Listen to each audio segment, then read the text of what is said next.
Assalamualaikum warahmatullahi wabarakatuh. Untuk hari ini cikgu nak terangkan tentang ke, tentang sel elektrolisis. Okey. Ini adalah part 1. Cikgu akan menerangkan menggunakan buku teks. Okey, untuk kali ini cikgu nak terangkan tentang elektrolisis, apa itu elektrolit dan bukan elektrolit, perbandingan antara konduktor dan elektrolit. Okey, itu saja. Kamu boleh rujuk buku teks muka surat 31 dan 32. Okey, kita tengok dulu apa itu elektrolit dan bukan elektrolit. Okay, pada tahun 1834, Michael Faraday, ahli sains Inggeris, telah mengemukakan hukum Faraday. Beliau menamakan bahan kimia yang mengkonduksi arus elektrik itu sebagai elektrolit. Dan yang tak mengkonduksi arus elektrik itu dipanggil sebagai bukan elektrolit. Okey, apa itu elektrolit? Elektrolit ialah bahan yang dapat mengalirkan arus elektrik dalam keadaan lebur atau larutan aqueous dan mengalami perubahan kimia. Okey, bukan elektrolit pula adalah bahan yang tidak mengalirkan arus elektrik dalam semua keadaan. Rajah 1.20 menunjukkan peta pokok bagi pengelasan bahan kepada elektrolit dan bukan elektrolit. Okey, bahan kita boleh bahagi kepada dua iaitu elektrolit dan bukan elektrolit. Okey, kita tengok dulu elektrolit. Elektrolit adalah sebatian ion ataupun asid dan alkali. Okey, elektrolit boleh terbagi kepada dua iaitu sebatian ion dan asid dan alkali. Okey, sebatian ion ini kita boleh bahagi kepada dua. Okey, ada dua jenis sebatian ion iaitu pepejal ataupun leburan atau larutan aqueous. Okey, jika sebatian ion tu dalam bentuk pepejal, ianya tak boleh mengkonduksi elektrik. Kerana apa? Kerana ion itu berada dalam struktur kekisi ion dan tidak bebas bergerak. Okay, manakala leburan atau larutan aqueous ni, ianya boleh mengkonduksikan elektrik. Kerana apa? Kerana terdapat ion-ion yang bebas bergerak di dalamnya. Okay, kita tengok pula asid dan alkali. Okey. Adakah asid dan alkali ni adalah elektrolit?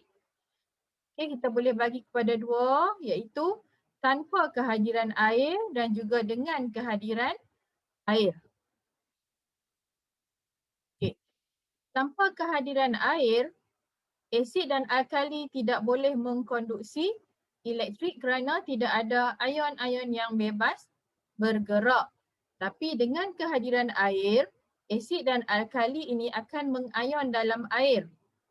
Maka ia dapat mengkonduksikan elektrik. Kerana apa? Kerana terdapat ion-ion yang bebas bergerak dalam asid dan alkali dengan kehadiran air. Okay, kemudian kita tengok pula apa itu bukan elektrolit. Okay, bahan yang bukan elektrolit adalah bahan yang terdiri daripada sebatian kovalen. Okay, sebatian kovalen ini dia tidak mengkonduksi elektrik kerana ianya wujud sebagai molekul dan tidak ada ion-ion yang bebas bergerak.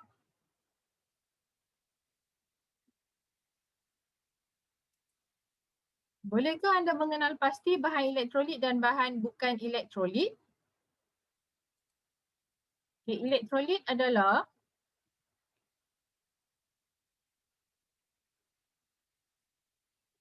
contoh elektrolit adalah plumbum 2 bromida, PbBr2, PbBr2. Okey, saya tersalah tulis kat sini.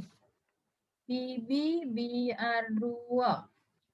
Okey, saya betulkan.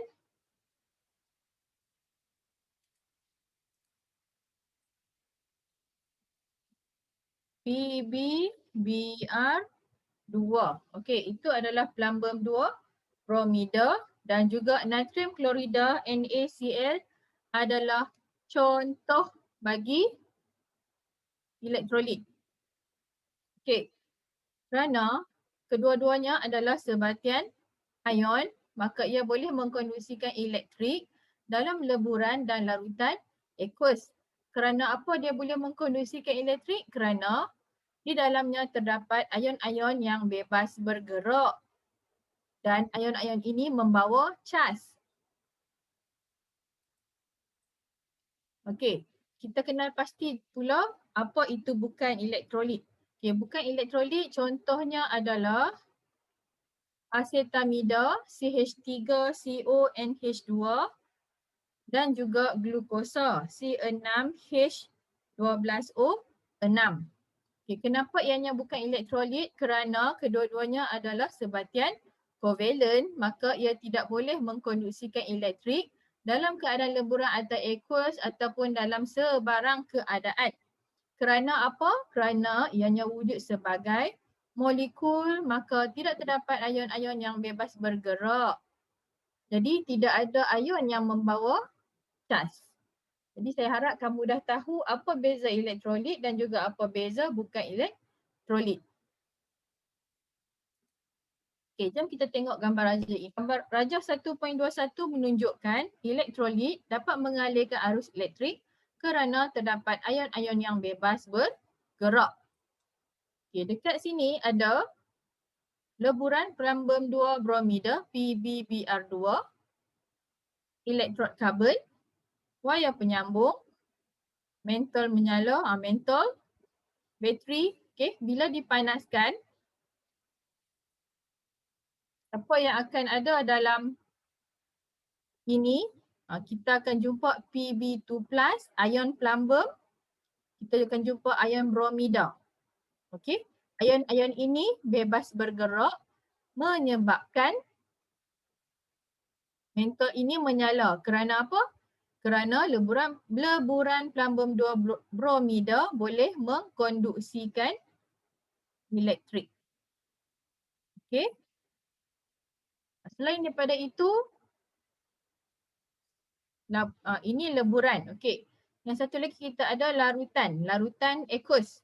Okey, larutan aqueous, mentol pun menyala juga. Kerana apa? Kerana dalam ini kita ada ion natrium, ion klorida, ion hidrogen yang diambil daripada air iaitu H2O kan, dan juga ion hidroksida. Okey, jadi mentol ini boleh menyala kerana kedua-dua elektrolit ini dia dapat mengalirkan arus elektrik kerana terdapat ion-ion yang bebas bergerak. Okay, kita tengok perbandingan antara konduktor dan elektrolit.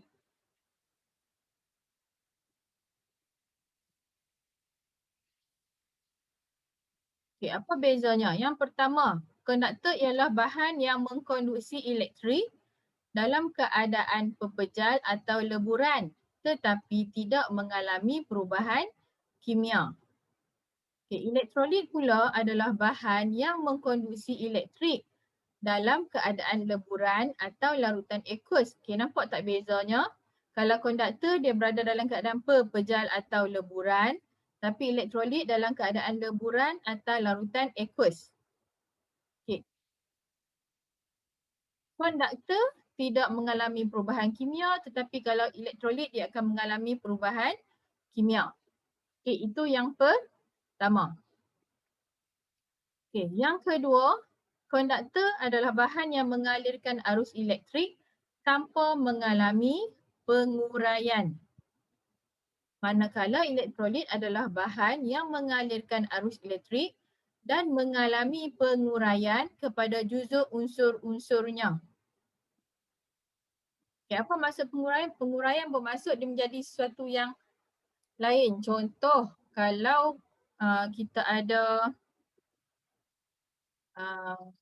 kuprum 2 sulfat, dia akan terurai menjadi ion kuprum dan juga ion sulfat.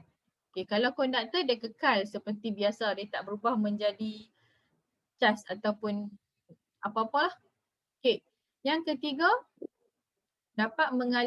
konduktor dapat mengalirkan arus elektrik kerana terdapat elektron yang bebas bergerak. Kerana terdapat elektron, okay, tengok ni, kerana terdapat elektron yang bebas bergerak. Tapi elektrolit ni dapat mengalirkan arus elektrik kerana terdapat ion-ion yang bebas bergerak. Bezanya di sini, konduktor elektron, elektrolit, ion-ion yang bebas bergerak.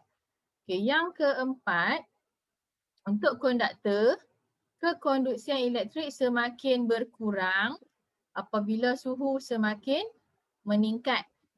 Okay, tetapi bagi elektrolit, kekonduksian elektrik semakin bertambah apabila suhu semakin bertambah, apabila suhu semakin meningkat. Okay, contoh konduktor ialah logam dan grafit. Okay, itu adalah contoh konduktor. Manakala contoh elektrolit ialah sebatian ion serta asid dan alkali. Okey, jadi inilah perbandingan antara konduktor dan elektrolit. Saya harap kamu dapat faham. Okey, itu saja untuk hari ini. Assalamualaikum.